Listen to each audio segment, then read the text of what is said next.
Navigating mixedness in modern England. There have been multicultural hubs and communities in English history longer than most realise. As David Alasoga stated, the current patterns of racial mixing are different in scale but are not out of step with our longer history.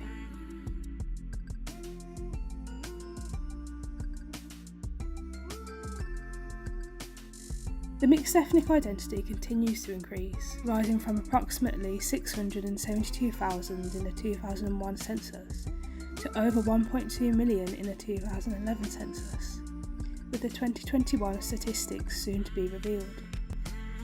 While increasing in the last few decades, it is important to remember it is not a modern phenomenon. Experiences of mixedness and interracial families in England date back centuries, but this documentary will explore 8 people's stories and experiences of the black and white dichotomy of mixedness growing up in the 1970s and 1980s. And I didn't feel conscious about anything about being different, in those days. Even though I know we were kind of like a minority within a minority. Just grew up as on the estate with all your friends and family, and you don't notice anything. When I was in Gravesend in Kent, the only other black person I saw was my mother. There was nobody else that had colour. At my school, I was the only black child, and I went to a school that was like massive. It was huge. Growing up as a kid, the term that was being used was half caste. No one batted an eyelid about that. It was kind of a perfectly acceptable term to use. From a mixed race perspective, I would say it was very positive because a number of the white ladies that were married to Caribbean men were friends with each other. So therefore, growing up, I always knew a lot of mixed race people. I can remember being the only black family in the school. So there's myself, my sister's younger than me, so when she came up, there was the 2 of us. And then there was my friend who was from Sri Lanka. There was one mixed race boy who used to live at the end of our road, and that was pretty much it. In that era, I was probably the little brown granddaughter, because I was the only one. But I never felt different to my cousins. I felt accepted, I felt loved, I felt protected. No, I didn't feel like there was any issues, really. I don't think, when I look back, there were a lot of black families. There were just a few. So the estate was mainly white, but there were the Irish families, a few black families, a few more mixed race children, but on a whole, not many. But it was happy, so. I see myself as black, but then other people may not see that. You'll get people that say, well, you're not black because you're not as dark as me.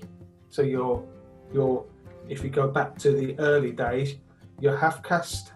I became more aware of kind of like racial differences and things. And, because my skin was deemed a disadvantage, I think that's when I became more aware that I'd have to defend myself more as I went through life, kind of thing.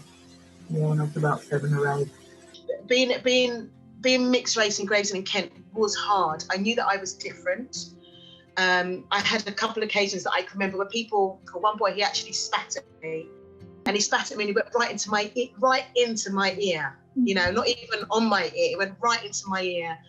And that was quite traumatizing. So I think my mum sort of like was in touch with people in a similar situation to her, like who were white women with a black man and had mixed race children, because there was like something in common. Like I said, the biggest hard bit was when Mum told us to sent us to the other school instead of the feeder school, and it was like, and then that was a culture shock. Pericommon was, as in the mix of different cultures. There was hardly any. It was I couldn't even put a percentage on it. 95%, 98% white. And then when I went to secondary school, it was like, whoa, what's happening? Yeah, man, where's all these people come from? You didn't stand out. That was it. You was just there. You was a number. I didn't feel like I stood out in the infants and juniors because it was normal.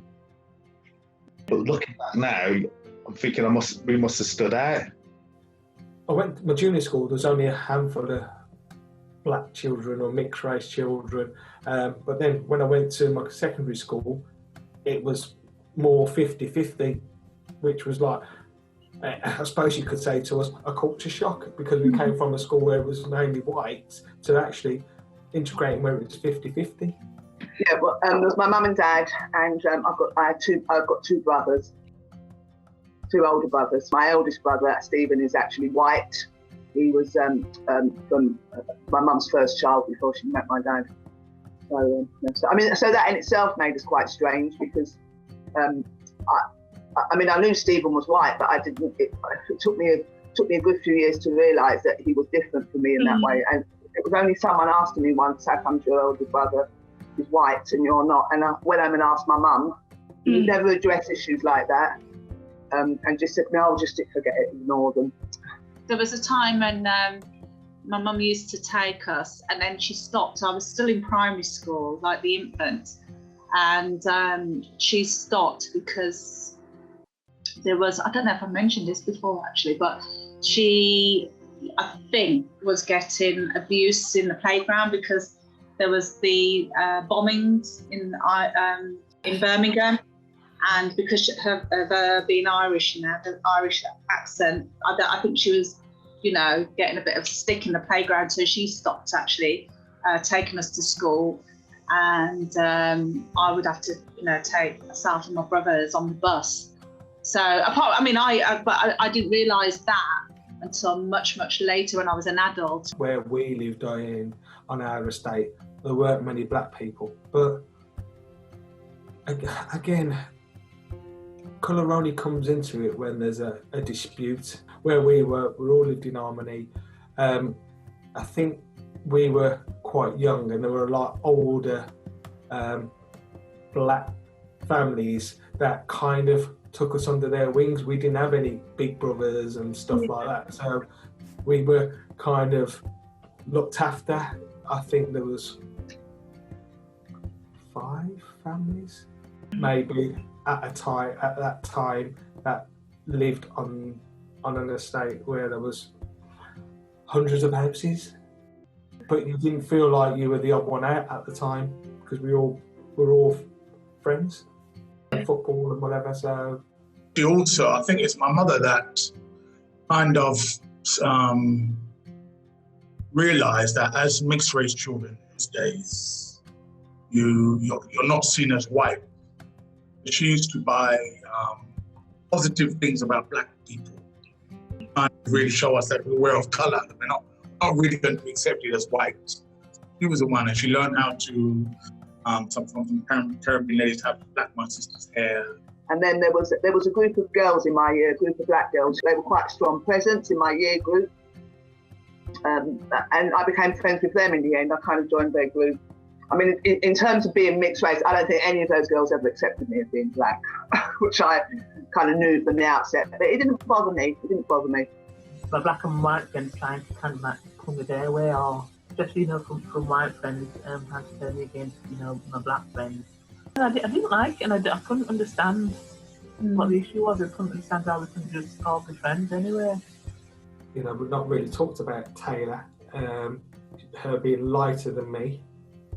So she could pass as being white. I used to go to her parents' evening. Some of her friends or people, who's that? But from growing up, when she was younger, all her little friends knew who I was. But when she went to a senior school, it was a different set of friends. Who's that black guy with Taylor? Oh, it's her dad. Oh, it's Taylor's dad. But at first, it was like, who's he? So they see the colour and not, they don't look at features or anything. I spent a term living in New York. Yeah, we did an exchange. All of us had to do an exchange within our second year. So one of our tutors came in one day and said, right, you've got to start organising your term away. I've got places for New York, and he reeled off about 4 or 5 places where he had contacts. And I just put my hand up and said, yeah, I'd like to go to New York, please, because I had family. My mum's family were living in New York at the time. So I had a very enjoyable term living in New York. They lived in Staten Island.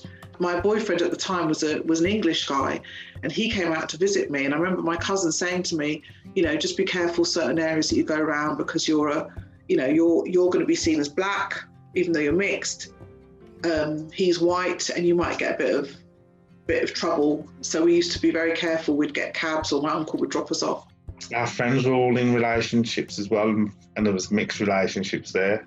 We'd all go out as groups, so it seemed normal. But going to the clubs as well, that was a real eye-opener, because I hadn't really been into clubbing before I went to America for this exchange. And we went to black clubs, so music I knew, that was fine, but it was the whole skin colour thing. Because I can still remember my cousin saying to me, oh, you're going to have a great time tonight, Nina. And with my naive self, I'm going, oh yeah, I'm really looking forward to it. It's going to be really good to go out. And she said, no, the guys are going to be flocking around you because you're light. But that whole, you know, shade of skin thing, because there was myself, there was her, she's darker, and our 2 or 3 other cousins, there's like 4 or 5 of us going. And I was the lightest by a significant margin. And they were like, yeah, we're going to have to be cordoning off a section. We're going to have to be standing in front of you. And I'm like, what are you talking about? But it was actually like that. And I was like, oh my goodness, this is mad. It was the first time I'd ever experienced anything like that. It's crazy. Every weekend, most weekends, my mother and I would come to London, and I would spend time with the black side of my family in South East London. And that was huge. That was so important, because I got that input, you know, of culture, of language, of food, of Caribbeanness, of interaction. I got all of that. In the UK, I think it's probably more positive, more accepted. People know who you are. There's a lot of us. Every one of us has a different story, you know, and they are powerful and equal, but in different ways.